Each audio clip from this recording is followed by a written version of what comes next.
शहरातील ginger bread माणूस. एकेकाळी एक जिंजर ब्रेड माणूस त्याच्या गावातून पळून जायचा प्रयत्न करत होता. धावा धावा, शक्य तितक्या वेगाने धावा. कोणीही मला पकडू शकत नाही, कारण मी जिंजर ब्रेड माणूस आहे. जिंजर ब्रेड माणूस इतक्या वेगाने धावला की वृद्ध स्त्री, मोठी गाय, गुबगुबीत डुक्कर, गोंधळलेली कोंबडी, भुकेला कोल्हा आणि भोळा कावळा त्याला पकडू शकत नव्हता. मी खूप थकले आहे. आम्ही त्या जिंजर ब्रेड माणसाला पकडू शकत नाही. चला आपल्या शेतात परत जाऊया. धावा धावा, जमेल तितक्या वेगाने धावा. मला कोणीही पकडू शकत नाही. मी सांगितलं ना, मी जिंजर ब्रेड माणूस आहे. बराच वेळ धावणारा जिंजर ब्रेड शेवटी एका शहरात आला. मात्र शहरात एवढी गर्दी होती की लोकांच्या पायावरून धावताना तो चांगलाच गोंधळला होता. गावात धावण्यापेक्षा शहरात धावणं खूपच कठीण आहे. जिंजर ब्रेड मॅन शहरातील एका बाजारपेठेत गेला. एका फिश मार्केट मधून जात असताना त्याने चुकून सगळे मासे खाली पाडले.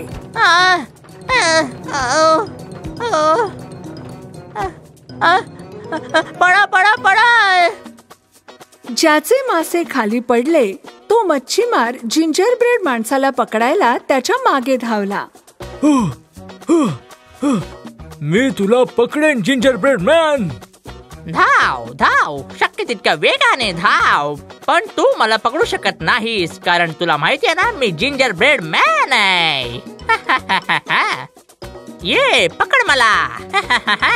जेव्हा जिंजर ब्रेड मॅन समोरून धावत होता आणि मच्छीमार त्याच्या मागे, तेव्हा त्याने जमिनीवर पडलेल्या एका मांजरीवर उडी मारली. जेव्हा शहराच्या मांजरीने शेतातल्या ताज्या भाजलेल्या जिंजर ब्रेडचा सुगंध घेतला, तेव्हा ती देखील उत्साहाने त्याचा पाठलाग करू लागली. मी तुला पकडेन. म्याव. धावा. शक्य तितक्या वेगाने धावा किटी.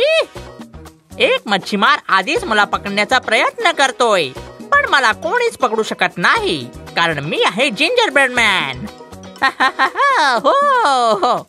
एक मच्छीमार आणि एक मांजर जिंजर ब्रेड मॅनचा पाठलाग करत असताना अचानक एका कुत्र्याने त्यांना पाहिलं. जिंजर ब्रेड आणि सर्वात स्वादिष्ट दिसणाऱ्यांपैकी एक.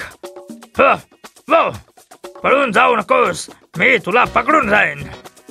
जिंजर ब्रेड मॅनला कुत्रा त्याचा पाठलाग करत असल्याचं लगेच लक्षात आलं. धाव, शक्य तितक्या वेगाने धाव माझ्या पिल्ल्या.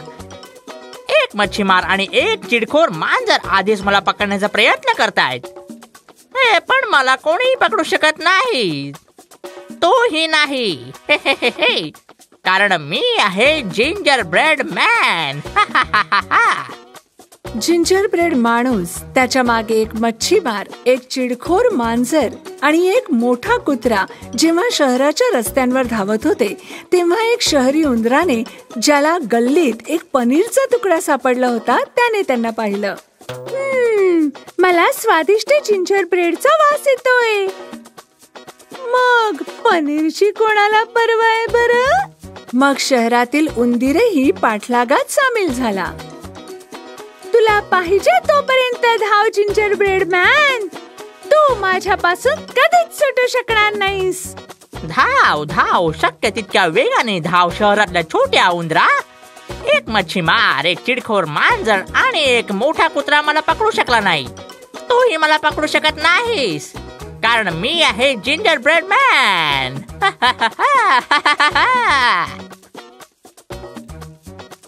जिंजर ब्रेड माणूस इतक्या वेगाने धावत होता की तो मच्छीमार, चिडखोर मांजर, मोठा कुत्रा आणि शहरातील उंदीर यांच्यापासून खूप दूर गेला. मी जगातील सर्वात हुशार आणि वेगवान कुकी माणूस आहे. होय, सर्वांनी माझा ऐका. कोणीही मला पकडू शकत नाही, कारण मी आहे ginger bread man. Ginger bread man गटारात पडला, कारण धावत असताना त्याच्या समोरील गटाराचं झाकण त्याच्या लक्षात आलं नाही. थोड्या वेळाने जिंजरब्रेड माणसाला पकडणारा मच्छीमार, चिडखोर मांजर आणि मोठा कुत्रा यांना तो गटारात पडलेला दिसला आणि मग त्यांची नजर शहरातील उंदराकडे वळली. माझ्याकडे असं पाहू नका, मी शहरातील उंदीर आहे, मी कधीही भूमिगत होणार नाही. जेव्हा त्यांना समजलं की ते जिंजरब्रेड मॅनला बाहेर काढू शकत नाहीत, तेव्हा प्रत्येकाने त्यांच्या घरी परत जायचा निर्णय घेतला. पण हा सांडपाण्याचा खड्डा देखील जिंजरब्रेड मॅनला थांबवू शकला नाही.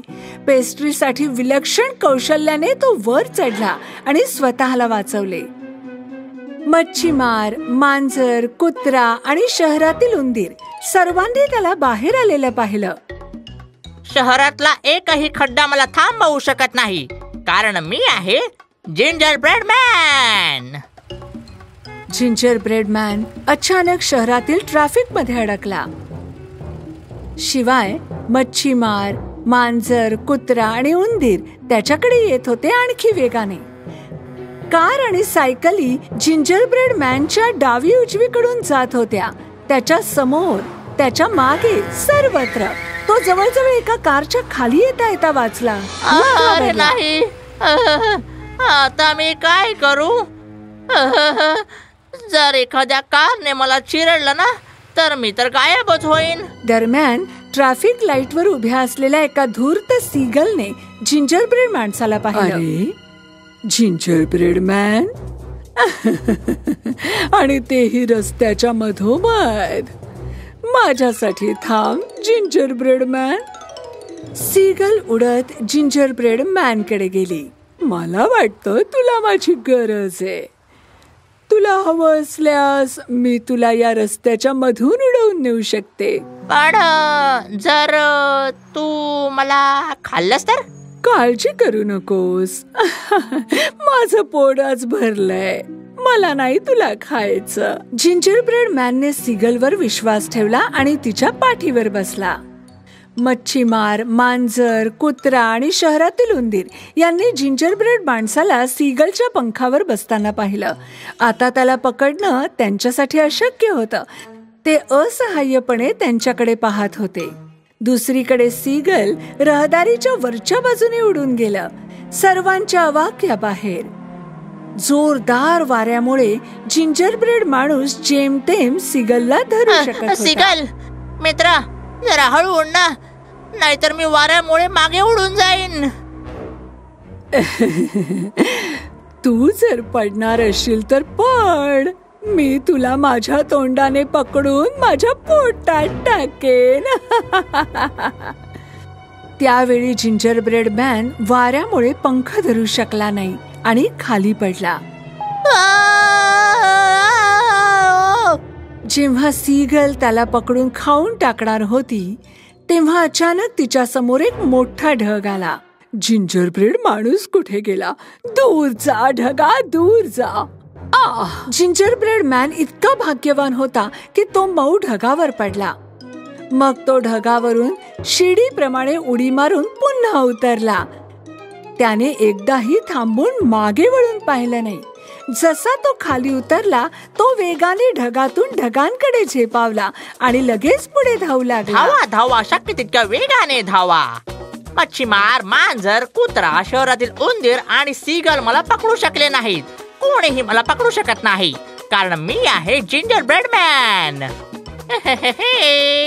मी किती स्ट्रॉंग आणि वेगाने धावतोय, मला कोणीच पकडू शकत नाही. जिंजरब्रेड माणूस फक्त धावत राहिला. जर एखाद्या दिवशी तुम्हाला जिंजरब्रेड मॅन तुमच्या पायांमधून धावताना दिसला, तर त्याच्या मागे जाण्याची तसदी घेऊ नका, कारण तो जिंजरब्रेड मॅन आहे आणि इतर कोणीही त्याला पकडू शकत नाही. अजून तर खूप रस्ता उरलाय, पण मी अजूनही धावतोच. खूप वर्षांपूर्वी एक जंगल होतं. त्या जंगलात फक्त प्राणी राहत असे. अजून तेथे एकही माणूस गेला नव्हता. खरं तर सर्व प्राणी एकमेकांपेक्षा खूप वेगळे होते, तरी सर्व प्राणी शांततेत जीवन जगत होते. त्या सर्वांची वेगवेगळी वैशिष्ट्ये होती.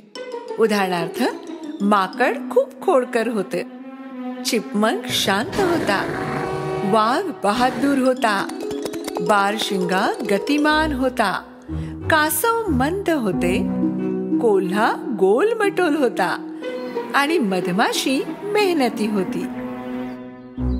फक्त एकच असा होता ज्याच्यावर कोणीच खुश नव्हतं, तो म्हणजे कावळा. कावळ्याला आपलं जेवण कोणाही बरोबर वाटणं पसंत नव्हतं. कधी कधी तर तो दुसऱ्यांचं जेवण चोरायचा आणि उडून जायचा. सगळेच प्राणी या स्वार्थी कावळ्याबाबत बोलत होते आणि त्याला धडा शिकवण्याची गरज होती. सर्वात मजेदार आणि बुद्धिमान असल्याने कोल्ह्याने सर्वात प्रथम आपलं मत दिलं. हे तुम्ही माझ्यावर सोडा. मी अशी चाल खेळेन की यानंतर तो स्वार्थी कावळा कधीच खमेन टाकवू शकणार नाही. एक दिवस कावळा जेवण शोधत एका शहरात पोहोचला आणि तेथून एक चीजचा मोठा तुकडा आपल्या चोचीत घेऊन जंगलात परतला आणि एका झाडाच्या फांदीवर आराम करू लागला. दुरूनच त्याला पाहून कोल्ह्याने चीज त्याच्या तोंडातून बाहेर काढण्याची एक योजना बनवली. कोल्हा कावळा जेथे बसला होता त्या झाडाच्या जवळ गेला. त्याच वेळी कावळ्याने घाबरून चीज उचललं जे त्याने झाडाच्या फांदीवर ठेवलं होतं. अरे माझ्या मित्रा, काय खातोयस तू? मी आजवर असं कधी पाहिलं नाही. का याला चीज म्हणतात, माणसं हे खातात. मला याच्या स्वादाबद्दल उत्सुकता आहे. तू मला थोडंसं देशील का? अजिबात नाही. तुला माहित आहे का यासाठी मला किती दूरवर उडत जावं लागतं? मग काय झालं? एक दिवस मीही तुला माझं जेवण देईन आणि हिशोब बरोबर होईल. पण मी तुझ्या घाणेरड्या जेवणाची कशाला पर्वा करू? हे चीज खूप खास आहे. हे सहजासहजी कुठेही मिळत नाही. तो जे काही बोलला असो, पण कोल्हा कावळ्याला त्याचे जेवण वाटायला तयार करू शकला नाही. कोल्हा स्मार्ट, चतुर होता, पण कावळाही तेवढाच स्मार्ट होता.